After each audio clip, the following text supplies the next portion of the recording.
Look, I'm tired and I want to go to sleep, and it's illegal to camp on the sidewalk. I understand that. I was told that. But they say driving tired is worse than driving DUI. And for the sake of the community's safety and for my own safety, I'm going to choose to get off this chair right here. Just got done eating lunch and close my eyes for a little bit. Hopefully, I don't get arrested or my car gets taken away from me or anything that shouldn't be happening. I'm looking out for others, and I'm too tired to drive. Hope you understand that. God bless you guys, and still not one person's bringing me cold water or ask me if I want water or do I need help or anything. It just totally scared and dread me and know so much about me, more than I know about me, I guess, because people don't normally treat me like this in my life ever, and it's happening now. And I'm down dying in the car one day, dude, with the windows down, and they see me and they still drive by. The guy that heard me crying the other morning and the 4 other vehicles, they still go by right here today several different times. Not one of them still come up to me and say, "Hey, I heard you. Are you okay? I'm sorry you're going through this or that, or here's this, or here's lunch, man, for you. I know you're probably hungry." Nobody's doing that. They don't care about me, man, and that hurts. It's sad.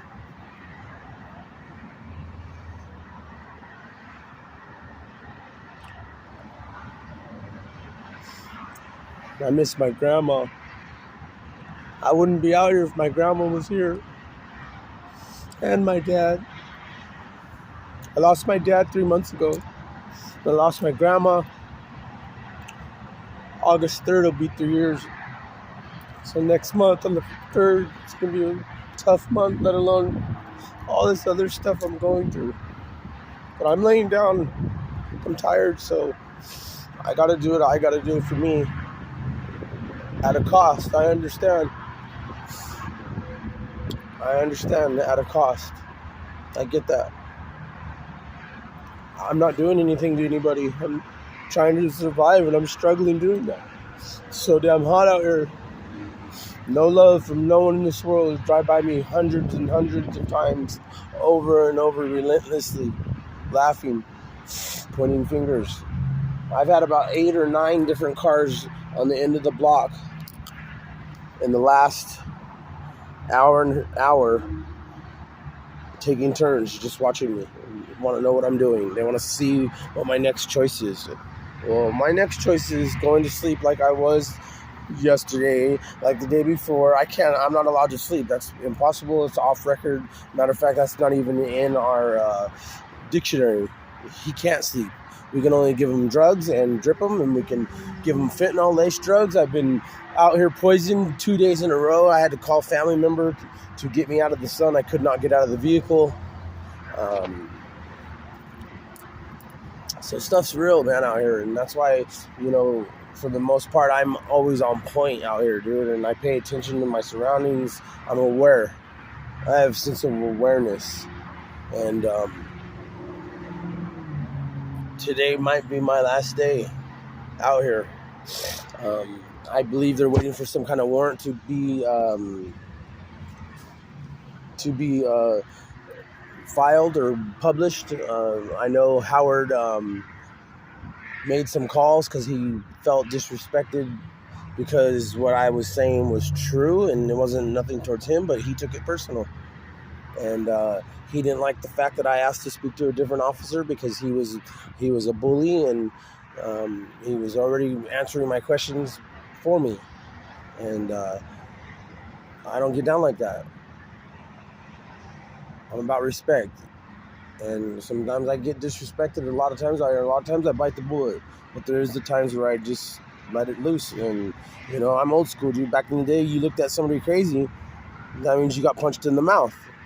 That means you got fucked off.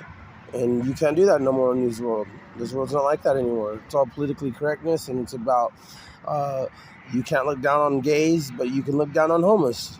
I don't understand why you can't look down on gays. That's biblical. There is not supposed to be gays. If you're gay, you're gay. I'm not mad at gay, but I mean, fuck, dude, what? Be gay if you want to be gay. But you shouldn't have special treatment.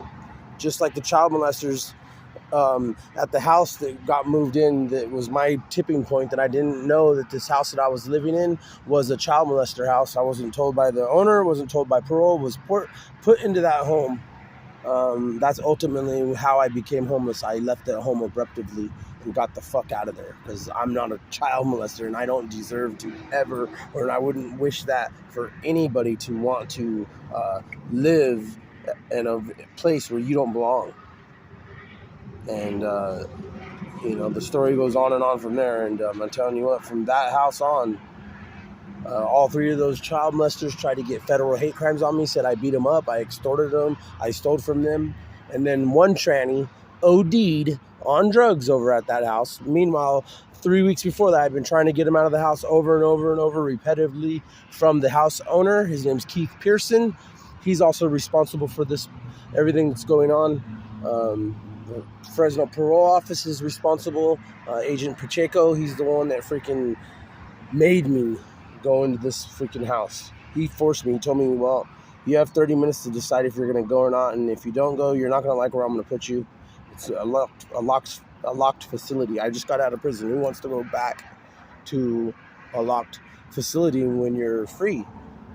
But point being, I'm out on the streets of Fresno doing this. I'm free. I should be able to do what I want. I'm not disrespectful. I don't leave trash behind. See my area? I cleaned it up. But I was manipulated